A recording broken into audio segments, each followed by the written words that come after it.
নমস্কাৰ বন্ধুসকল আজি নিৰ্মলা সীতাৰমণ যি আমাৰ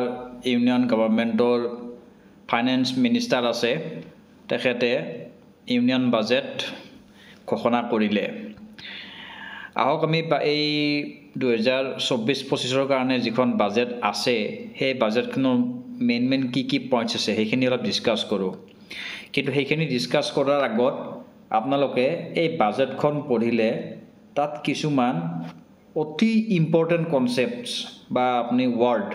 আৰু একদম যিখিনি বেসিক্স বস্তু আপোনালোকে এইখিনি নাজানিলে বা নপঢ়িলে বাজেট কি হয় এই বস্তুটো আপোনালোকে একেবাৰেই বুজি নাপাব মই সেইখিনি এটা থুলমূল স্টাৰ্টিংত আভাস এটা দিব বিচাৰিছো যাতে আপোনালোকে বাজেটখন পঢ়িলে এখন বুজি পায় তাৰ যিখিনি কি ওয়াৰ্ডস আছে তাৰ মিনিংটো আপোনালোকে জানে সেই কনসেপ্টবিলাক জানে আহক আমি অলপ সামান্য অলপ কথা অলপ ডিসকাস কৰি লওঁ এইখিনি ইন্ডিয়ান ইকোনমি বুলি নহয় এজ এ মানে জেনাৰেল নলেজ এইখিনি আপোনালোকে জনা উচিত বাজেট এখনৰ মেইন বস্তু মেইন শব্দ কি থাকে আচ্ছা বাজেট ফাৰ্স্ট ক'ব গ'লে বাজেটখন প্ৰিপাৰেচন কৰে ডিপাৰ্টমেন্ট অফ ইকোনমিক এফেয়াৰ্স খুবই ইম্পৰ্টেন্ট কোনে প্ৰিপেয়াৰ কৰে ডিপাৰ্টমেন্ট অফ ইকোনমিক এফেয়াৰ্সে এই বাজেট প্ৰিপেয়াৰ কৰে এইটো থাকে ফাইনেন্স মিনিষ্ট্ৰীৰ আন্ডাৰত আৰু এই বাজেট যোনদিনা প্ৰেজেন্ট হয় এতিয়াতো আমাৰ একচুয়ালি বাজেট আজিকালি ফেব্ৰুৱাৰী লাষ্ট দিনত বাজেট প্ৰডিউস হয় জেনাৰেলি কিন্তু এইবাৰ যেহেতু আমাৰ বাজেটখন ইন্টাৰিম আচ্ছা ইন্টাৰিম বাজেটৰ মিনিংটো কি যেতিয়াই মানে এখন গভৰ্ণমেন্ট চেঞ্জ মানে কি যেটা ইলেকশন হৈ যায় ইলেকশন ইতে হৈ গল আমাৰ ৰিসেন্টলি লাষ্ট যিখন বাজেট দিছিল আৰু এতিয়া ইলেকশন জাস্ট হোৱাৰ পিছত নিউ গভৰ্ণমেন্ট ফৰ্ম কৰাৰ পিছত যিখন বাজেট হল গভৰ্ণমেন্ট যেতিয়া যাব মানে কি ইলেকশন যেতিয়া হ'ব এই তাৰ আগমুহূৰ্তত আৰু যেটা ইলেকশন হৈ উঠি জাস্ট যিখন দিব লাগিব হেতুকে কয় ইন্টাৰিম বাজেট আৰু একচুয়ালি ইন্টাৰিম বাজেটটো ফুল এক বছৰ বুলি ক'ব নোৱাৰি আগন্তুক কিবা এটা স্পেসিফিক পিৰিয়ডৰ কাৰণে ইন্টাৰিম বাজেটখন থাকে বুলি ধৰা হয় আচ্ছা ঠিক আছে এটো আমি বুজি পালো বাজেট বনাই ডিপাৰ্টমেন্ট অফ ইকোনমিক এফেয়াৰ্স মই কলো এটো তাৰ পিছত আহিল এই বাজেটৰ দুদিন আগত বা কিতাবে এদিন আগতো দিব পাৰে এই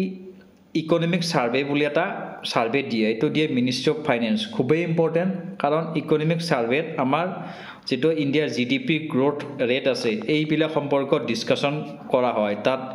যোৱা বছৰটোত আমাৰ কোনখিনি মানে যোৱা বছৰটোত আমাৰ গ্ৰোথ মেইনলি গ্ৰোথ ৰেট কিমান আছিল কেনেকুৱা গ্ৰোথ হল তাৰ এটা গোটেই ডিটেইলছ এটা দিয়া হয় আৰু আই থকা বছৰটোত যিখিনি দিব লগা আছে সেইটো হল বাজেট আচ্ছা মই ইয়াত এটা টাৰ্ম ইউজ কৰি আছো জিডিপি আচ্ছা কিছুমানে এটো সকলে কৈ থাকে জিডিপি ইন্ডিয়াৰ জিডিপি এটা জিডিপিৰ ফুল ফৰ্মটো কি জিডিপি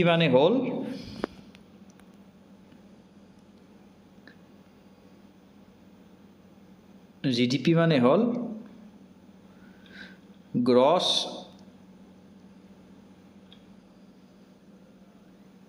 ডোমেষ্টিক প্ৰডাক্ট বুজি পালে এই যেটো গ্ৰছ ডোমেষ্টিক প্ৰডাক্ট আছে একচুয়ালি এটো কি হয় গ্ৰছ ডোমেষ্টিক প্ৰডাক্ট বুলি গলে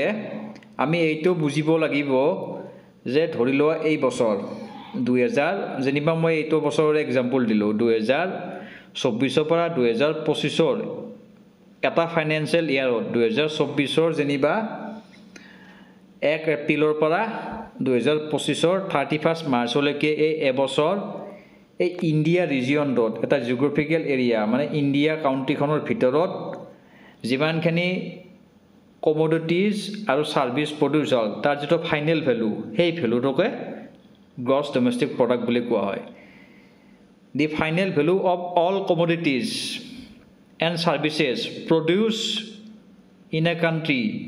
within a specific geographical area in a specific period of time that is called gross domestic product বুজি পালে যেনিবা এটা নিৰ্দিষ্ট টাইম আছে এবছৰ এই এবছৰ এটা বিত্তীয় বৰ্ষত আৰু এটা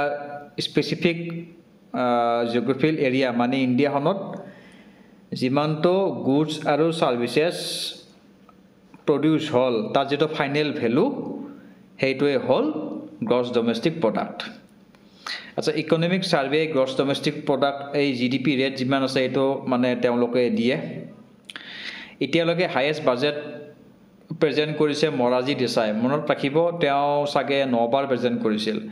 আৰু এটা ইম্পৰ্টেণ্ট পইণ্ট এই বাজেট ৱৰ্ডটো একচুৱেলি আমাৰ কনষ্টিটিউশ্যন যিখন আছে কনষ্টিটিউশ্যন সংবিধান এই সংবিধানত বাজেট ৱৰ্ডটো ক'তো মেনশ্যন কৰা নাই বাজেটৰ পৰিৱৰ্তে ইনষ্টেড অফ বাজেট তাত এটা টাৰ্ম ইউজ কৰিছে এইটো হ'ল এনুৱেল ফাইনেন্সিয়েল ষ্টেটমেণ্ট এইটো আহিছে আমাৰ আণ্ডাৰ আৰ্টিকল 112 112 আৰ্টিকল সেইটোৰ আণ্ডাৰত এই এনুৱেল ফাইনেন্সিয়েল ষ্টেটমেণ্ট এইটো প্ৰেচিডেণ্টে পাৰ্লিয়ামেণ্টৰ আগত লেইড ডাউন কৰিব দিয়ে এই এনুৱেল ফাইনেন্সিয়েল ষ্টেটমেণ্টে হ'ল একচুৱেলি বাজেট এটাকে চিম্পলি আমি বাজেট বুলি কওঁ কিন্তু বাজেট ৱৰ্ডটো কনষ্টিটিউশ্যনত নাই বুজি পালে আচ্ছা বাজেট 1921 চনৰ পৰা ৰেল বাজেট আৰু যিখন আমাৰ জেনেৰেল বাজেট এই দুখনে চলি আহি আছিল কিন্তু 2017 পিছত এই দুখন মাৰ্জ কৰি এতিয়া মানে এখনে বনাই দিলে এতিয়া মানে জেনেৰেল বাজেট যিখন সেইখনত ৰেল বাজেটটো ইনক্লুড থাকে এটো বুজি পালে ইম্পৰ্টেণ্ট বস্তু ইয়াৰ পিছত বাজেট এখন পঢ়িলে আমাৰ যিখিনি ভেৰি ইম্পৰ্টেণ্ট টাৰ্মছ আছে বা কনচেপ্টছ আছে সেইখিনি আমি একবাৰ থুলমূলকৈ বুজি লওঁ হওক এইখিনি যদি আপোনালোকে নাজানে একদমেই আপুনি মানে বাজেট একদম কি বস্তুবিলাক বুজি নাপায় আচ্ছা ফাৰ্ষ্ট ক'ব লাগিব বাজেট ডেফিচিট আচ্ছা বাজেট ডেফিচিট কি হয় budget deficit is equal to total expenditure minus total receive গভৰ্ণমেণ্টখনৰ এই এক বছৰত যিমানখিনি খৰচ হ'ল যিমানখিনি সদায় খৰচটো বেছি হয় আমাৰ একচুৱেলি গভৰ্ণমেণ্টৰ খৰচ বেছি ইনকামতকৈ সেইকাৰণে এইটো ডেফিচিট বুলি কোৱা হয় বাজেট ডেফিচিট এইটো হ'ল গভৰ্ণমেণ্টৰ যিমান খৰচ হ'ল মানে যিমানখিনি গভৰ্ণমেণ্টৰ ৰিচিপ্ট হ'ল খৰচ মানে ৰিচিপ্ট এইটো হ'ল বাজেট ডেফিচিট ঠিক তেনেকৈ ৰেভিনিউ ডেফিচিট আচ্ছা ৰেভিনিউ ডেফিচিট বুলি ক'লেও ৰেভিনিউ এক্সপেণ্ডিচাৰ ৰেভিনিউ যিমানখিনি খৰচ হ'ল মাইনাছ ৰেভিনিউ ৰিচিপ্ট যিমানখিনি ৰেভিনিউ গভৰ্ণমেণ্টে পালে আচ্ছা ৰেভিনিউ বুলি ক'লে একচুৱেলি ইয়াত যিখিনি টেক্সৰ পৰা যিখিনি পইচা আহে গভৰ্ণমেণ্টৰ তাত টেক্স হওক বা যিকোনো ফাইন লগালে কোনোবা চালান লগালে যিকোনো ধৰণৰ পেনাল্টি ফাইন বা টেক্স এইবিলাক চব ৰেভিনিউত পৰে ৰেভিনিউ তো টেক্স ৰেভিনিউ হ'ব পাৰে বা নন টেক্স ৰেভিনিউ হ'ব পাৰে ৰেমিটেন্স এইবিলাকো হ'ব পাৰে এইবিলাক বস্তু ৰেভিনিউত পৰে ৰেভিনিউ ডেফিচিট বুজি পালে আমাৰ গভৰ্ণমেণ্টৰ ৰেভিনিউটো মানে ৰেভিনিউ এক্সপেণ্ডিচাৰটো বেছি হয় ৰেভিনিউ ৰিচিপ্টতকৈ সেইকাৰণে ডেফিচিট বুলি কয় ডেফিচিট টাৰ্মটো ইউজ কৰে ফিস্কেল ডেফিচিট খুবেই ইম্পৰ্টেণ্ট ফিস্কেল ডেফিচিট মানে হ'ল বিত্তীয় ঘাটি একচুৱেলি ফিস্কেল ডেফিচিট মানে হ'ল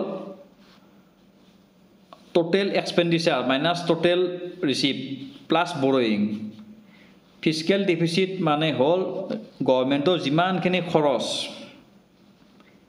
মাইনাছ যিমানখিনি গভৰ্ণমেণ্টে ৰিচিভ কৰিলে আৰু গভৰ্ণমেণ্টেতো বেলেগৰ পৰা ধাৰো লৈছে বৰয়িংছ সেই বৰয়িং সেইটো যোগ কৰিব লাগিব এইটো হ'ল ফিস্কেল ডেফিচিট আচ্ছা মই ইয়াত যিখিনি এই শ্লাইডখনত যিখিনি দিছোঁ এইখিনি ডাইৰেক্ট মানে ফৰ্মুলা হিচাপত আপোনালোকে মনত ৰাখিব ইয়াৰ পৰা ডাইৰেক্ট কেতিয়াবা সুধি দিয়ে what is fiscal deficit formula total expenditure minus total receive plus borrowings এইটো ইকনমিয়ে হয় কিন্তু এইটো খুবেই এটা বেছিক কনচেপ্ট আপোনালোকে একদম জনা উচিত তাৰপিছত আৰু এটা টাৰ্ম আছে ফিস্কেল ডেফিচিট বুজি পালে আমাৰ গভৰ্ণমেণ্টে মানে একচুৱেলি লছত চলি আছে টোটেল এক্সপেণ্ডিচাৰ খৰচ বেছি কৰি আছে ফিস্কেল ডেফিচিট মানে হ'ল টোটেল খৰচ যিমান কৰিলে মাইনাছ আমি যিমান পালোঁ গভৰ্ণমেণ্টে যিমান ৰিচিভ কৰিলে প্লাছ এই বৰয়িং যিমান ধাৰ ল'লে এইটো ফিস্কেল ডেফিচিট প্ৰাইমাৰী ডেফিচিট বুলি ক'লে হ'ল যিটো fiscal deficit minus interest payments আচ্ছা যিকোনো এখন গভৰ্ণমেণ্টে কাৰোবাৰ পৰা ধাৰ ল'ব পাৰে যেনিবা ৱৰ্ল্ড বেংকৰ পৰা ধাৰ ল'লে কোনোবা কাণ্ট্ৰিৰ পৰা ধাৰ ল'লে যিকোনো ধৰণৰ ধাৰ ল'লে এই ধাৰ ল'লে এইটোতো ইণ্টাৰেষ্টবিলাক মাৰি থাকিব লাগিব সেই ইণ্টাৰেষ্ট পে'মেণ্টটো দিবই লাগিব আৰু প্ৰাইমাৰী ডেফিচিট বুলি ক'লে এই fiscal deficit minus interest payments এই যেতিয়া 1 2 3 4 এই চাৰিটা পইণ্ট আপোনালোকে একদম মানে এটা মাথাত বহাই লওক লজিকেলি এইটো আহক ফাৰ্ষ্ট আহিল বাজেট ডেফিচিট মানে হ'ল টোটেল এক্সপেণ্ডিচাৰ যিমান খৰচ হ'ল মাইনাছ টোটেল ৰিচিভ এইটো হ'ল বাজেট ডেফিচিট ঠিক তেনেকৈ বাজেট ৰেভিনিউ ৰিচিভ ডিফিচিট হ'ল revenue expenditure minus revenue receive এইটো হৈ গ'ল তাৰপিছত ফিজিকেল ডিফিচিট আহিল fiscal deficit is equal to budget deficit plus borrowings এইটো হ'ল ফিজিকেল ডিফিচিট আৰু ঠিক তেনেকৈ প্ৰাইমেৰী ডিফিচিট হ'ল ফিজিকেল ডিফিচিট মাইনাছ ইণ্টাৰেষ্ট পে'মেণ্টছ হৈ গ'ল মনত থাকিব আচ্ছা ইয়াত আৰু দুটা ইম্পৰ্টেণ্ট কনচেপ্ট আছে এই দুটা মানে বাজেটখনত আপোনালোকে এই দুটা শব্দ প্ৰায় পাই থাকিব ৰেভিনিউ ৰিচিপ্টছ আৰু কেপিটেল ৰিচিপ্টছ আৰু ৰেভিনিউ এক্সপেণ্ডিচাৰ আৰু কেপিটেল এক্সপেণ্ডিচাৰ আচ্ছা মই ৰেভিনিউ কোনবিলাক হয় ক'লোৱে যিবিলাক ৰেভিনিউ মানে হ'ল যিবিলাক মানে আমি টেক্স গভৰ্ণমেণ্টে টেক্স লয় সেইটো ৰেভিনিউ হৈ গ'ল সেইটো টেক্স ৰেভিনিউ আৰু ঠিক তেনেকৈ নন টেক্স ৰেভিনিউ আছে যেনিবা গভৰ্ণমেণ্টে ক'ব পৰা মানে যিকোনো ধৰণৰ ক'ৰবাত এক্সট্ৰা কিবা মানে এনেকুৱা ফাইনটো একচুৱেলি ৰেভিনিউতে পৰিব যিকোনো ধৰণৰ গভৰ্ণমেণ্টত তেনেকুৱা ধৰি লওক মানে নন টেক্স ৰেভিনিউ আছে যিটো মানে পাব লগা আছে যেনিবা চৰকাৰী পইচা কিবা এটা মানে এনেকুৱা এক্টখনৰ আণ্ডাৰত চৰকাৰী পইচা জমা হৈ আছে সেইবিলাক হ'ব আপোনাৰ এই নন টেক্স ৰেভিনিউ গতিকে ৰেভিনিউ ৰিচিপ্টছ এইবিলাক হৈ গ'ল চৰকাৰৰ যিখিনি টেক্স ৰেভিনিউ আছে আৰু নন টেক্স ৰেভিনিউ আছে সেইখিনি আৰু কেপিটেল ৰিচিপ্টছ আচ্ছা কেপিটেল ৰিচিপ্ট বুলি ক'লে হোৱাট ইজ কেপিটেল ৰিচিপ্টছ মানে হ'ল গভৰ্ণমেণ্টৰ হাতততো ৰেভিনিউ মানে যিটো আমাৰ কেছত যিটো আছে যিটো আমাৰ ৰেভিনিউটো যিটো পালে চৰকাৰে মানে আমাৰ পৰা টেক্স লৈ আছে গভৰ্ণমেণ্ট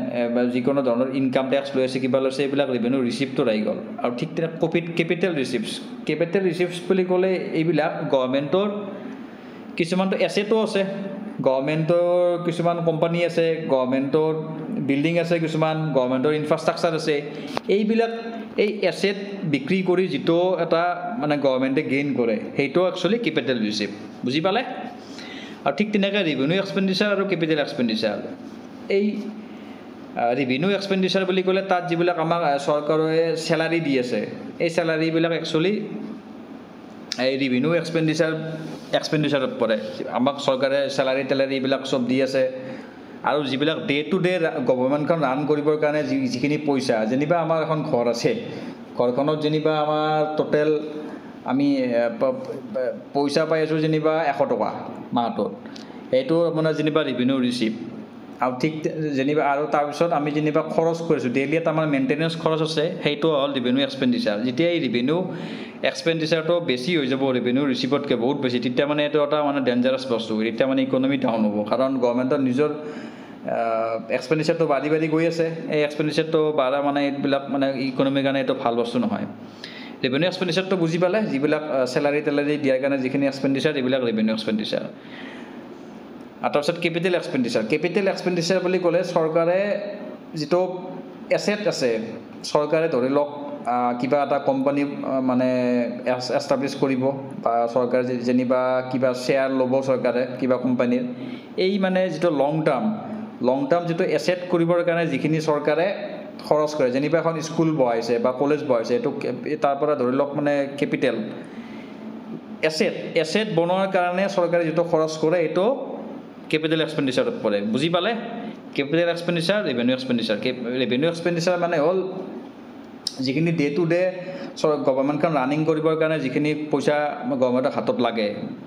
প্লাছ যিখিনি মানে আমাক চেলাৰী দিয়াৰ কাৰণে যিখিনি পইচা লাগে এইবিলাক চব ৰেভিনিউ এক্সপেণ্ডিচাৰত পৰে আৰু কেপিটেল এক্সপেণ্ডিচাৰ মানে হ'ল যিবিলাক মানে চৰকাৰে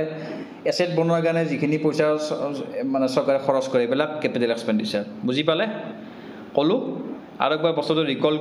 কৰি দিছোঁ বাজেট ডিফিচিট চৰকাৰ সদায় আমাৰ মানে মাইনাছত চলি আছে একচুৱেলি চৰকাৰ ধাৰত চলি আছে বাজেট ডিফিচিট মানে হ'ল আপোনাৰ চৰকাৰে যিমানটো total expenditure minus total receipt যিমানখিনি খৰচ কৰিলে মাইনাছ যিমানখিনি পালোঁ টোটেল ৰিচিপ্ট ঠিক তেনেকৈ ৰেভিনিউ মানে হ'ল চৰকাৰে যিটো টেক্স আৰু নন টেক্স ৰেভিনিউৰ পৰা যিটো পইচা পায় এইটো মানে যিমানখিনি খৰচ কৰিলে মানে যিমানখিনি ৰিচিভ কৰিলে এইটো বা ফিজিকেল ডিফিচিট মানে হ'ল এই বাজেট ডিফিচিট প্লাছ বৰয়িং যিমানখিনি ধাৰ ল'লে এইটো যোগ কৰিব লাগিব আৰু 4 নম্বৰ হ'ল প্ৰাইমেৰী ডিফিচিট মানে হ'ল এই যিটো ফিজিকেল ডিফিচিট মাইনাছ যিটো মানে চৰকাৰখন চলাওঁতেতো পে'মেণ্ট লোনো ল'ব লাগিব সেই লোনবিলাকৰ পে'মেণ্ট কৰোঁতে যিটো পইচা খৰচ হ'ব সেইটো যোগ কৰিব সেইটো মাইনাছ কৰিব লাগিব ফিজিকেল ডিফিচিটৰ পৰা এই যিটো 1 2 3 4 আছে এইকেইটা একচুৱেলি ফৰ্মুলা হয় আপোনালোকেতো লিখি এইটো প্ৰেক্টিছ কৰিব ডাইৰেক্ট কেতিয়াবা সুধি দিয়ে গতিকে এতিয়া মনত থাকিল তাৰপিছত 5 নম্বৰ কনচেপ্টটো মই ক'লোঁ revenue receipt and capital receipt মানে হ'ল যিখিনি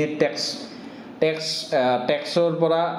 বা নন টেক্স যিখিনি আমাৰ এইবিলাক আমি টেক্স দি আছোঁ টেক্স হওক বা নন টেক্স হওক এইবিলাকৰ পৰা যিটো চৰকাৰে ৰেভিনিউ পায় সেইটো আৰু কেপিটেল ৰিচিভ মানে হ'ল চৰকাৰে যিটো চৰকাৰৰ হাতত যেনিবা এটা এছেট আছে সম্পত্তি এটা আছে সেইটো বিক্ৰী কৰি দিলে তাৰ পৰা যিটো চৰকাৰে কেপিটেল মানে পইচা পায় সেইটো কেপিটেল ৰিচিপ্টছ আৰু 6 নম্বৰ হ'ল ৰেভিনিউ এক্সপেণ্ডিচাৰ মানে হ'ল যিটো আমাৰ চৰকাৰে চেলাৰী দিবৰ কাৰণে বা এইবিলাক দিবৰ কাৰণে যিটো এক্সপেণ্ডিচাৰ কৰে সেইটো ৰেভিনিউ এক্সপেণ্ডিচাৰ আৰু কেপিটেল এক্সপেণ্ডিচাৰ মানে হ'ল চৰকাৰে যিটো মানে এটা এছেট বনাব এই এছেট বনোৱাৰ কাৰণে যিখিনি চৰকাৰে খৰচ কৰিব এইটো কেপিটেল এক্সপেণ্ডিচাৰত পৰে ঠিক আছে বুজি পালে খুবেই ইম্পৰ্টেণ্ট এইখিনি বস্তু বুজি লওক আৰু যদি বুজি পোৱা নাই আপোনালোকে এইখিনি বাৰ হেডফোন লগাই এইটো শুনক মই কি কৈছোঁ এইখিনি একবাৰ ভালকৈ বুজি লওক আৰু এই ফৰ্মুলাকেইটা একদম মানে ইম্পৰ্টেণ্ট যিকোনো ধৰণৰ এক্সামৰ কাৰণে আচ্ছা আৰু সেইখিনি মই ক'লোঁ বাজেট সম্পৰ্কত আৰু এটা এইখনো খুবেই ইম্পৰ্টেণ্ট এইখনো মানে আপোনালোকে জনা উচিত ইয়াত মানে একচুৱেলি 3টা মেইন একাউণ্ট আছে একচুৱেলি মানে 3 ধৰণৰ মানে ফাণ্ড আছে একচুৱেলি আমাৰ ইণ্ডিয়াত ক'ব গ'লে কাউণ্ট্ৰিখনত এটা হ'ল কনচলিডেটেড ফাণ্ড এইটো আৰ্টিকেল 266 মতে আহিছে কনচলিডেটেড ফাণ্ড এই কনচলিডেটেড ফাণ্ডত যিমানখিনি ৰেভিনিউ আহিল যিখিনি ৰেভিনিউ আহিল বা ট্ৰেজাৰী বিলছিল আহিল যিমান ways and means and advances যিমানখিনি revenue tax revenue non tax revenue যিমানখিনি আছিল এইবিলাক আহি এই কনচলিডেটেড ফাণ্ডত জমা হয় একচুৱেলি ৰেভিনিউবিলাক আহি মানে এই ৰেভিনিউবিলাক কনচলিডেটেড ফাণ্ডত যিখিনি পইচা আছে একচুৱেলি সেইখিনি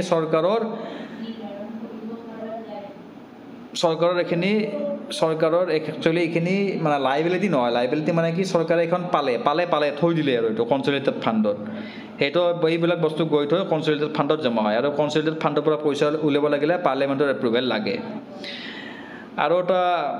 ফাণ্ড আছে এইটো একাউণ্ট আছে এইটো হ'ল পাব্লিক একাউণ্টছ অফ ইণ্ডিয়া এই পাব্লিক একাউণ্টছ অফ ইণ্ডিয়াটো একচুৱেলি গভৰ্ণমেণ্টৰ নিজৰ নহয় এইটো পাব্লিকৰ পৰা অহা পইচা এইটো পাব্লিকতে খৰচ কৰিব লাগিব এইটো তেনেকৈ আহিল তেনেকৈ খৰচ কৰিলে পাব্লিক একাউণ্টছ অফ ইণ্ডিয়াৰ যিখিনি একচুৱেলি এইখিনি বস্তুত গভৰ্ণমেণ্টে এজ এ বেংকাৰ হিচাপত কাম কৰে মানে গভৰ্ণমেণ্টে যেনিবা এই কোনোবাই PF খুলিলে পোষ্ট অফিচ ছেভিংছ এইবিলাক যদি কোনোবাই খোলে গভৰ্ণমেণ্টে এজ এ বেংকাৰ কাম কৰিল আৰু তাৰ পইচাটো মানে উলিওৱাৰ কাৰণে মানে গভৰ্ণমেণ্টক কোনো ধৰণৰ পাৰ্লিয়ামেণ্ট এপ্ৰুভেল নালাগে এইটো এক্সিকিউটিভে নিজে ইচ্ছা কৰিলে উলিয়াই ল'ব পাৰে আৰু 3 নম্বৰ কনচেপ্ট কণ্টিজেঞ্চি ফাণ্ডটো যেতিয়া কোনোবা এটা ইমাৰ্জেঞ্চি হৈ যায় দেশখনত তেতিয়া মানে এই মানে প্ৰেচিডেণ্টে অৰ্ডাৰ দি পেলাই এই কণ্টিজেঞ্চি ফাণ্ডটো ল'ব পাৰে আৰু কণ্টিজেঞ্চি ফাণ্ডৰ এপ্ৰুভেলটো পাৰ্লিয়ামেণ্টৰ পৰা ল'ব লাগে কিন্তু সেইটো মানে এই ফাণ্ডটো উলিয়াৰ পিছত সেইটো পোষ্ট এক্সপেণ্ডিচাৰ মানে খৰচটো কৰি উঠাৰ পিছত এইটো এপ্ৰুভেল ল'ব লাগে কিন্তু কনচলিডেটেড ফাণ্ডটো মানে খৰচটো কৰাৰ আগতে এইটো এপ্ৰুভেল ল'ব লাগিব কনচলিডেটেড আৰু কণ্টিজেঞ্চি ডিফাৰেঞ্চটো বুজি পালে আৰু তাৰপিছত পাব্লিক একাউণ্টছটো মানে এইটো একচুৱেলি চৰকাৰৰ বস্তু মানে চৰকাৰৰ পইচা নহয় এইটো মানে পাব্লিকৰ পইচা আৰু পাব্লিকতে এইটো খৰচ হ'ব আৰু কনচলিডেটেড ফাণ্ডৰ মানে বুজি পালে যিমানবিলাক ৰেভিনিউ আছে এইবিলাক আহি কনচলিডেটেড ফাণ্ডত জমা হ'ব এইখিনি আছিল মানে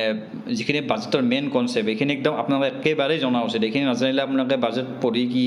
কি বস্তুবিলাক একেবাৰে বুজি নাপাব ঠিক আছে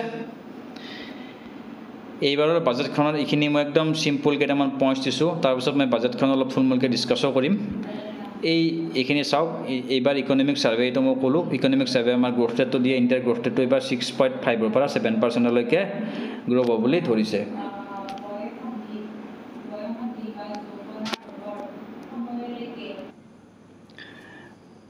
আৰু এইবাৰ 4টা মেজৰ মানে ডিভিজনত চৰকাৰে এইটো গুৰুত্ব দিছে ফাৰ্মাৰ যোন অন্নদাতা গৰীব প'ৰ ইউথ আৰু মহিলা উইমেন এইবাৰৰ বাজেট থিম 4টা মেইন টপিকৰ ওপৰত দিছে এইকেইটা মনত ৰাখিব পাৰিব পাৰে employment skilling MSME middle class ইণ্ডিয়াখন 2024ত 8.2% গ্ৰ' হ'ব বুলি ধৰিছে এজ পাৰ বাজেটত যিটো আছে এইখিনি মতে আৰু IMF ইণ্টাৰনেশ্যনেল মনিটাৰী ফাণ্ডে ইণ্ডিয়াৰ গ্ৰ'থ ৰেটটো 6.3% হোৱা বুলি উল্লেখ কৰিছে 2023 পৰা 2024ত আৰু ইণ্ডিয়াৰ যিটো ফিস্কেল ডিফিচিট মই ক'লোৱে ফিস্কেল ডিফিচিট মানে হ'ল আমাৰ ইণ্ডিয়াখন মানে ধাৰত চলি আছে একচুৱেলি এই ফিস্কেল ডিফিচিটটো যিমান পাৰি মানে তো কমাই আনিব লাগে ফিস্কেল ডিফিচিট মানে হ'ল যিটো মানে আমাৰ চৰকাৰে এইটো খৰচটো সদায় বেছি চৰকাৰৰ যিটো মানে ৰিচিপ্ট যিটো ইনকামতকৈ চৰকাৰৰ খৰচ বেছি সেইকাৰণে আমাৰ চৰকাৰখন ফিস্কেল ডিফিচিটত চলিছে আৰু খৰচটো মিলাবৰ কাৰণে চৰকাৰে আইডিয়াৰ তোমাৰ এইবিলাক লোন ল'ব লগা হয় ৱৰ্ল্ড বেংক বা কাৰোবাৰ এনেকুৱাৰ পৰা IMF পৰা লোন ল'ব লগা হয়, ৱৰ্ল্ড বেংকৰ পৰা লোন ল'ব লগা হয়, বা এইটো এই reserve bank of India actually reserve bank of ইণ্ডিয়াও মানে ইণ্ডিয়াৰ যিটো মানিটাৰী পলিচি তাত খুবেই অৰিহণা আছে। তেওঁলোকে এইটো টাইম টু টাইম মেইনটেইন কৰি থাকে। এই চৰকাৰে যেতিয়া প্ৰয়োজন হয় কেতিয়াবা মানে এই RBIৰ পৰাও মানে এইটো এটা RBIৰ পৰা এইটো মানে অলপ আগতীয়াকৈ হেৰি কৰি লয়, পইচা অলপ মানে তাৰপৰা ধাৰৰ হিচাপত লয় আৰু এইটো RBI মানে এইটো মেইনটেইন কৰি থাকে এই বস্তুটো। এইটো মানে এতিয়া কমাই আনিব লাগে যিমানখিনি পাৰি। এতিয়া 5.1% আছে, এইটো 2025-26ত 4.5% আহিব বুলি তেওঁলোকে এইটো এম কৰিছে। বুজি পালে? হওক, এতিয়া আমি মেইন বাজেট যিখন আছে সেই বাজেটখনৰ অলপ থুলমূল কি পইণ্ট যিখন মানে এটা ইম্পৰ্টেণ্ট ডকুমেণ্টছ দিছে। ইয়াত মই লিখিছোঁ যিখিনি মানে এক্সামত আহিব পাৰে এইখিনি গোটেইখিনি কৈছোঁ। তথাপি একবাৰ বাজেটটো আপোনালোকে একবাৰ এই যিখন চৰকাৰে দিছে আজি সেইখনৰ পৰা অলপ মই অলপ ইম্পৰ্টেণ্টখিনি একবাৰ কৈ যাওঁ। আহক 2024-25 এইখিনি কি ফিচাৰ্ছ মই অলপ ডিছকাছ কৰিবলৈ গৈ আছোঁ। নিৰ্মলা সীতাৰমণে এইটো আজি বাজেটত উল্লেখ কৰিছে। বিকশিত ভাৰতত খুব ইম্পৰ্টেণ্ট দিছে। এই বিকশিত ভাৰতৰ 4টা মেজৰ কাষ্ট মই ক'লোৱেই কেইটা: ফাৰ্মাৰ, গৰীব, উইমেন আৰু ইউৱা। বাজেট থিম এই 4টা খুবেই ইম্পৰ্টেণ্ট। এইকেইটাৰ ওপৰত বাজেট থিম দিয়া হৈছে এইবাৰ: employment, skilling, MSME, middle class. মনত ৰাখিব এই 4টা। সুধি দিব পাৰে কোন এইবাৰৰ বাজেটৰ থিমত কি টপিক ইনক্লুড আছে: employment, skilling, MSME, middle class. এইটো বিকশিত ভাৰতত কিখিনি প্ৰায়ৰিটি কেনেকৈ দিব লাগে এইটো অলপ উল্লেখ কৰা হৈছে। তাত মানে এগ্ৰিকালচাৰ প্ৰডাক্টিভিটি আৰু ৰেজিলিয়েন্সৰ ওপৰত গুৰুত্ব আৰোপ কৰা হৈছে।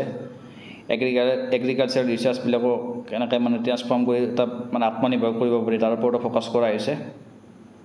Vegetable production and supply chain তাৰ ওপৰত গুৰুত্ব দিয়া হৈছে। নেচাৰেল ফাৰ্মিঙৰ ওপৰত গুৰুত্ব দিয়া হৈছে।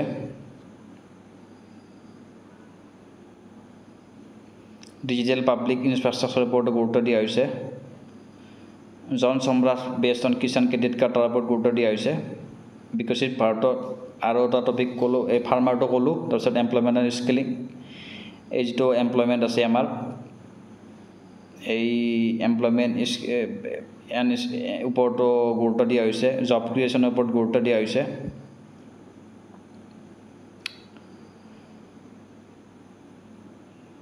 EPFO, employee provident fund organisation, তাতো মানে গুৰুত্ব দিয়া হৈছে। ইয়াৰে যিখিনি মেইন টপিক সেইখিনি মনত ৰাখিলে হ'ব। স্কেলিং প্ৰগ্ৰেমৰ ওপৰত মানে কিমান এটা হিউজ এমাউণ্ট এটা মানে হেৰি কৰা হৈছে, ধাৰ্য কৰা হৈছে। বিকশিত ভাৰতত inclusive human resource development and social justice তাৰ ওপৰতো গুৰুত্ব আৰোপ কৰা হৈছে। বিকাশ ভি অৰ বিৰাজত ভি।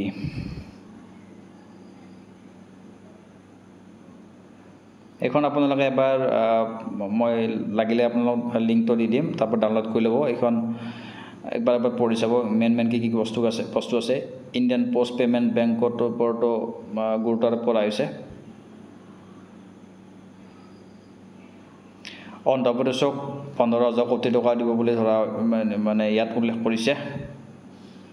যিটো মানে ইৰিগেশ্যন প্ৰজেক্টৰ কাৰণে হওক বা ফাৰ্মিঙৰ কাৰণে হওক। মেনুফেক্সাৰিং ছাৰ্ভিচত ক'লো মই বিকশিত ভাৰতৰ ওপৰত গুৰুত্ব আৰোপ কৰা হৈছে।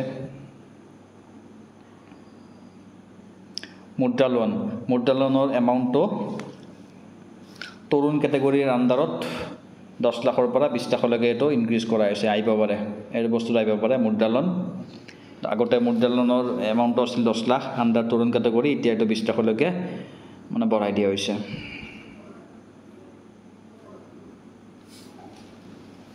ইণ্টাৰ্ণশ্বিপ অপৰচুনিটিটো বঢ়াই দিয়া হৈছে। আৰবান ডেভেলপমেণ্টৰ ওপৰত গুৰুত্ব আৰোপ কৰা হৈছে। আৰু যদি ষ্টাম্প ডিউটি মানে যিটো হ'ল আমাৰ যিটো মাটি বাৰী যিবিলাক আছে সেইবিলাক বিক্ৰী কৰিলে যিটো এটা টেক্স দিব লাগে আমি, এইটো ষ্টাম্প ডিউটি, সেইটো মানে যাতে কম হয় মানে আৰু এইটো মানে ষ্টেটবিলাকক কৈছিল যে আপোনালোকে কম কৰক যিমানখিনি পাৰে। এইটোৱে কৈছে encouraging states to lower stamp duties for properties purchase by women. যদি উইমেনে প্ৰপাৰ্টি কিনে তেতিয়াহ'লে তাত ষ্টাম্প ডিউটিটো কম লগাবৰ কাৰণে হেৰি কৰিছে। আমাৰ অসমত অলৰেডি এইটো এটা ভালে মানে উইমেনৰ কাৰণে অলৰেডি মানে পাৰ্চেণ্টেজটো কম হয় ষ্টাম্প ডিউটিৰ।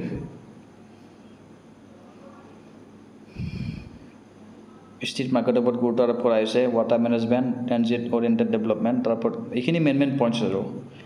PM আৱাস যোজনা আৰ্বান 2.0 ওপৰত গুৰুত্ব আৰোপ কৰা হৈছে নিউক্লিয়াৰ এনাৰ্জিৰ ওপৰত গুৰুত্ব আৰোপ কৰা হৈছে R&D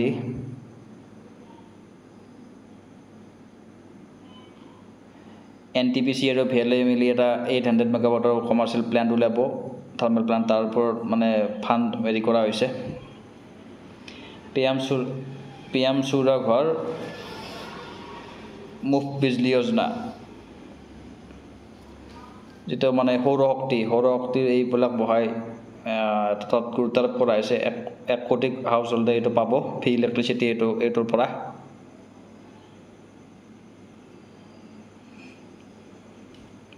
ইনফ্ৰাষ্ট্ৰাকচাৰৰ ওপৰত গুৰুত্ব আৰোপ কৰা হৈছে ইনফ্ৰাষ্ট্ৰাকচাৰত 3.4% অফ GDP ধাৰ্য কৰা হৈছে মোটামুটি 11,11,111 কোটি টকা ধাৰ্য কৰা হৈছে ইনফ্ৰাষ্ট্ৰাকচাৰৰ ওপৰত খুবেই important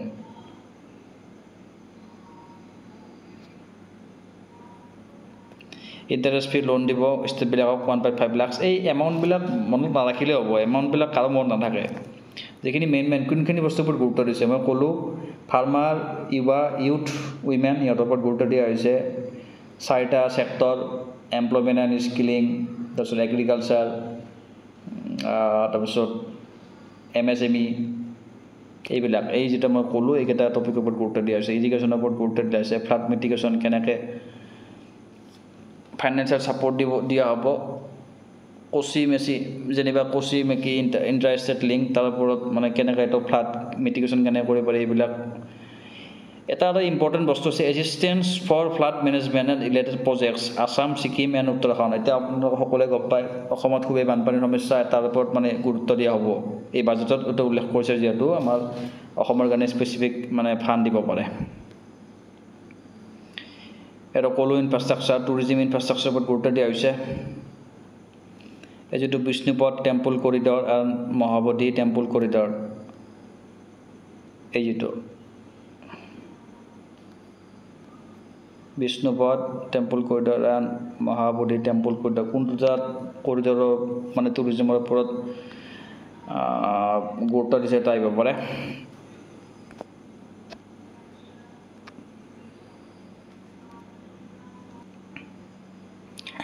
Vishnupad temple corridor and Mahabodhi temple corridor উৰিষ্যাৰ যিটো নেচাৰেল বিউটি তাৰ মানে এম্প্লিফাই কৰাৰ কাৰণে মানে ষ্টেপছ লোৱা হৈছে এই নালন্দা ইউনিভাৰ্চিটি এইটো ৰিচেণ্টলি এইখন মানে পুনৰুজ্জীৱিত কৰিছে আমাৰ গভৰ্ণমেণ্টে নালন্দা ওপৰত গুৰুত্ব দিয়া হৈছে যাতে ইয়াক টুৰিষ্ট চেণ্টাৰ কৰিব পাৰি এটা মনত ৰাখিব আপোনালোকে ৰিচাৰ্চ এণ্ড ডেভেলপমেণ্টৰ ওপৰত গুৰুত্ব দিয়া হৈছে স্পেচ ইকনমিৰ ওপৰত গুৰুত্ব দিয়া হৈছে অনুবন্ধন নেশ্যনেল ৰিচাৰ্চ ফাণ্ড দিয়া হ'ব ৰিচাৰ্চ এণ্ড প্ৰটোটাইপ ডেভেলপমেণ্টৰ কাৰণে rural and urban land related actions লোৱা হ'ব এইবিলাক ডিজিটাইজেশ্যন অফ কেডাষ্ট্ৰিয়েল মেপ যিখিনি আমাৰ ৰেভিনিউ মানে লেণ্ড ৰেভিনিউ মানে গাঁৱৰ ৰেভিনিউ ভিলেজ যিবিলাক আছে সিহঁতৰ যাতে মেপবিলাক ডিজিটাইজেশ্যন হয় তাৰ ওপৰত হেৰি কৰিব গুৰুত্ব দিব এইবিলাক অলপ আপোনালোকে পঢ়ি চাব ইম্পৰ্টেণ্ট এই মই এইটো ক'লোৱে কাৰেণ্ট একাউণ্ট ডেফিচিট মানে যিটো আমাৰ এতিয়া এই বছৰৰ যিখিনি একাউণ্ট এই একাউণ্ট ডেফিচিট মানে খৰচ কিমান আৰু ৰিচিপ্ট কিমান এক্সপেণ্ডিচাৰ মাইনাছ ৰিচিপ্ট এই বস্তুটো কমাই আনিব লাগে ইণ্ডিয়া 8.2% বাজেটত গ্ৰ' হ'ব বুলি ধৰা কৈছে গ্ৰছ NPA মানে নন পাৰফৰ্মিং এছেটছ যিবিলাক মানে বেড লোন আছে বেংকত এই লোনবিলাক যে মানে হেৰি হৈ যায় নিদিয়ে মানুহবিলাকে সেইবিলাকে এই NPAটো কমাই আনিব লাগে ক'লোঁ এইটো ফিস্কেল ডেফিচিটটো কমাই আনিব লাগে কৈছোঁৱে এইটো 5.6% হৈ আছে এইটো কমাই আনিব ইনফৰমেশ্যনটো মানে যিমান পাৰি ইমান কম কৰাব আৰু এটা ইম্পৰ্টেণ্ট বস্তু টেক্স আমাৰ গভৰ্ণমেণ্ট এমপ্লয়ীৰ কাৰণে এইটো এটা খুবেই ইম্পৰ্টেণ্ট বস্তু ইনকাম টেক্সটো ক'ত কেনেকুৱা কৰিছে আপোনালোকে সেইখিনি অলপ চাই ল'ব কাষ্টম ডিউটিজ অলপ চেঞ্জ কৰা হৈছে reduce 15% on mobile phone mobile ফোনৰ ওপৰত টেক্স হেৰি কৰা হৈছে, অলপ কম কৰা হৈছে। আমাৰ যিটো ডাইৰেক্ট এই যিটো এটা আছিল এঞ্জেল টেক্সটো উঠাই দিয়া হৈছে, এইটো ইম্পৰ্টেণ্ট। আৰু এইটো এই গভৰ্ণমেণ্ট এমপ্লয়ীৰ কাৰণে এইখন আপোনালোকে মনত ৰাখক, অলপ মানে মন দিলে ভাল। আৰু আপ টু 3 লাখলৈকে নীল, যিটো টেক্স নীল, 3 পৰা 7 লাখ ইনকামলৈকে 5%, 7 পৰা 10%, 10 পৰা 15%, 12 পৰা 20%, আৰু 15 লাখৰ ওপৰত হ'লে 30% টেক্স ল'ব। ষ্টেণ্ডাৰ্ড ডিডাকশ্যন আগতে 50,000 আছিল, এতিয়া 75,000লৈকে এইটো হেৰি কৰিছে, মানে এইটো বঢ়াই দিছে। এইটো এটা ইম্পৰ্টেণ্ট, এইটো মনত ৰাখিব আপোনালোকে এইখিনি। ঠিক তেনেকৈ পেঞ্চনাৰখিনিৰ কাৰণে অলপ হেৰি কৰিছে। ইয়াত আৰু এটা ইম্পৰ্টেণ্ট বস্তু, আমাৰ যি বাজেটখন আছে, একচুৱেলি বাজেটখন আমাৰ 1 টকা হিচাপ, সদায় আপোনালোকে মন কৰিব, 1 টকা হিচাপত বাজেটখন বনোৱা হয়। আমাৰ গভৰ্ণমেণ্টৰ 1 টকাটো আমি পালোঁ, 1 টকাটো ক'ত কেনেকৈ খৰচ হৈছে এনেকৈ ধৰা হয় বস্তুটো।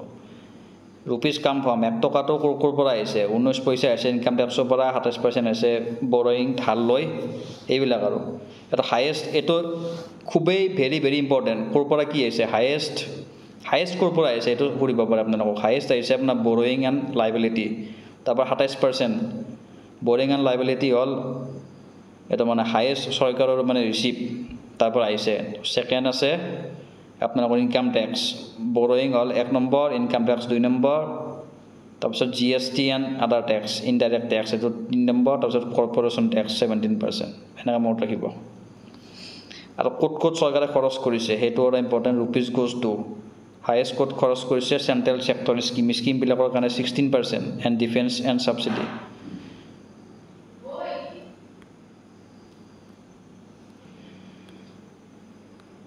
ইয়াত 1 টকাটো ক'ত হায়েষ্ট বেছিকৈ খৰচ কৰিছে চৰকাৰে, হায়েষ্ট খৰচ কৰিছে state share of taxes and duties. যিখিনি ষ্টেটৰ যিখিনি টেক্স দিব লাগে, চৰকাৰে মানে GSTটো লৈ আছে, তাৰ পৰা 1% এইবিলাকক দি আছে ষ্টেটবিলাকক, এইটো হায়েষ্ট, এইটো তাত গুচি গৈছে 21 টকা, 21 পইচা তাত গুচি গৈছে ফাৰ্ষ্ট। এইটো ছেকেণ্ড ইণ্টাৰেষ্ট পে'মেণ্ট, এইটো 19%। এইটো মানে এই পাৰ্চেণ্টেজ মানে কোনটো হায়েষ্ট হ'ল state share of taxes and duties, সেইটো আহিব পাৰে ফাৰ্ষ্ট। এইটো ইণ্টাৰেষ্ট পে'মেণ্ট, ছেকেণ্ড এইটো, থাৰ্ড চেণ্ট্ৰেল স্কিমৰ আৰু ডিফেন্স পে'মেণ্ট, এইটো এনেকুৱা ৰাখিব মনত আপোনালোকে। হায়েষ্ট বাজেট ধাৰ্য কৰা আছে, মানে খৰচ কৰিব চৰকাৰে, একদম ইম্পৰ্টেণ্ট, ভেৰি ইম্পৰ্টেণ্ট। এইটো আহিবই, এইটো একদম আহিব। হায়েষ্ট খৰচ কৰিব চৰকাৰে ডিফেন্সত, তাৰপিছত ৰুৰেল ডেভেলপমেণ্ট, তাৰপিছত এগ্ৰিকালচাৰ, তাৰপিছত হোম এফেয়াৰ্ছ। মনত ৰাখিব, এডুকেশ্যন আছে 5 নম্বৰত, IT, health, energy, social welfare, commerce and industry, এইটো একদম মনত ৰাখিব। ডিফেন্স হায়েষ্ট, ডিফেন্স তাৰপিছত ৰুৰেল ডেভেলপমেণ্ট, তাৰপিছত এগ্ৰিকালচাৰ, হোম এফেয়াৰ্ছ, এই 4টা ইম্পৰ্টেণ্ট, মানে প্ৰথমৰ পৰা আহিব। এমৰেগাৰ ওপৰত বাজেট ধাৰ্য কৰা হৈছে, এইটো 60,000ৰ পৰা 86,000লৈ বঢ়াই দিয়া হৈছে, ইনক্ৰিজ কৰা হৈছে। ডেভেলপমেণ্ট প্ৰজেক্টৰ ওপৰত বাজেট ইনক্ৰিজ কৰা হৈছে, নিউক্লিয়াৰ পাৱাৰ প্ৰজেক্টৰ কাৰণে বাজেট ইনক্ৰিজ কৰা হৈছে, ফাৰ্মাচুটিকেল ইণ্ডাষ্ট্ৰীৰ কাৰণে বাজেট ইনক্ৰিজ কৰা হৈছে, ছেমি কণ্ডাক্টৰৰ কাৰণে বা চলাৰ প্লাণ্ট এইবিলাকৰ কাৰণে হাউচ যিটো ডাইৰেক্ট বেনিফিট ট্ৰেন্সফাৰ, এইটো ইনক্ৰিজ কৰা হৈছে। এইবিলাক ৰেভিনিউ ৰিচিপ্টছ, মই ক'লোঁ ৰেভিনিউ ৰিচিপ্টৰ কনচেপ্ট, ইমান লাখ আমাৰ ৰেভিনিউ ৰিচিপ্টছ কিমান হৈছে চাওক। 2024-25 আমাৰ ৰেভিনিউ ৰিচিপ্টছ হৈছে মোটামুটি 31.3 লাখ কৰোৰ আমাৰ ৰেভিনিউ ৰিচিপ্টছ, আৰু কেপিটেল ৰিচিপ্টছ হৈছে 2024-25 অলপ কম হৈছে 16.9। এই কেপিটেল ৰিচিপ্টছটো একচুৱেলি যিমান পাৰে কম কৰিলেই ভাল, কাৰণ আমাৰ এইটো এছেট বেকি পাওঁ, এছেট আমাৰ থাকিব লাগে লং টাৰ্মৰ কাৰণে। আৰু এইটো এক্সপেণ্ডিচাৰ, মই এইটো ক'লোঁ ৰেভিনিউ এক্সপেণ্ডিচাৰ আমাৰ এইটো আছে 37.1 লাখ কৰোৰ। এইখিনি মই আপোনালোকক বহুত বুজালোঁ, এইখিনি আছিল মেইন পইণ্টছ। আশা কৰোঁ আপোনালোকে বুজি পালে। একবাৰ তথাপি মানে PDF আপোনালোকে চাব, মই মেইন পইণ্টছখিনি ক'লে। এই যিটো একজেক্ট ইমান আছে যে খালি আপোনালোকে মনত ৰাখিব লাগে জিডিপি গ্ৰথ ৰেটটো মনত ৰাখিব লাগে, IMF-এ যদি গ্ৰথ ৰেট দিছে সেইটো মনত ৰাখিব লাগে, আৰু যিখিনি মেইন কনচেপ্ট সেইখিনি বুজিব লাগিব। আৰু কোনটো ডিফেন্সৰ ওপৰত হায়েষ্ট, মই ক'লোঁ ডিফেন্সৰ ওপৰত হায়েষ্ট ধাৰ্য কৰা হৈছে, তাৰপিছত মানে ৰুৰেল ডেভেলপমেণ্ট, এগ্ৰিকালচাৰ এইখিনিৰ ওপৰত হায়েষ্ট, কোনখিনিৰ ওপৰত হায়েষ্ট কৰিছে, চৰকাৰৰ যদি ইনকাম হৈছে, ইনকামটো হায়েষ্ট ক'ৰ পৰা আহিছে আৰু লয়েষ্ট ক'ৰ পৰা আৰু ঠিক তেনেকৈ যদি চৰকাৰৰ খৰচ হৈছে এক্সপেণ্ডিচাৰ এইটো হায়েষ্ট ক'ত খৰচ হৈছে আৰু মানে সেনেকুৱা এইখিনি মেইন প্ৰথম তিনিটা যে এইটো হায়েষ্ট তাৰপিছত ছেকেণ্ড এইটো এনেকুৱা আহে ঠিকে মনত ৰাখিলে হ'ব বাকী ইমান টকা ইমান পইণ্ট ইমান কোটি টকা ক'ত কি খৰচ হৈছে এইবিলাক কোনো কাৰো মনত নাথাকে যে মই এটা চিম্পল এক্সাম্পল দিছোঁ যেনিবা এতিয়া ডিফেন্সত 4,54,773 কোটি টকা খৰচ হৈছে এইটো এটা ফিগাৰটো কেতিয়াও মনত নাথাকে হায়েষ্ট হৈছে ইমানত ডিফেন্সৰ মনত ৰাখিব মোটামুটি 4.5 লাখ ইমান কৰোৰ মান খৰচ হৈছে এনেকৈ এটা থিংবোৰ মনত ৰাখিলে হ'ব আৰু ইমান ডেপ্থত নুগুতে কোনটো ছেক্টৰ হৈছে এইটো মনত কৰিলে হ'ব ঠিক আছে বুজি পালে বাজেটৰ গোটেইখিনি কনচেপ্ট A to Z গোটেইখিনি ক'লোঁ অনুগ্ৰহ কৰি আপোনালোকে ভিডিঅ'টো লাইক কৰিব শ্বেয়াৰ কৰিব মই উঠা পাওঁ ভিডিঅ'টো আৰু মোৰ চেনেলটো ছাবস্ক্ৰাইব কৰি ল'ব মই এনেকুৱা ভিডিঅ' আনি থাকিম আপোনালোকৰ সুবিধাৰ কাৰণে মেইন কনচেপ্টখিনি বুজি পালে যদি বুজি পোৱা নাই আকৌ এবাৰ শুনক বুজি পাব ঠিক আছে লগ পাম ধন্যবাদ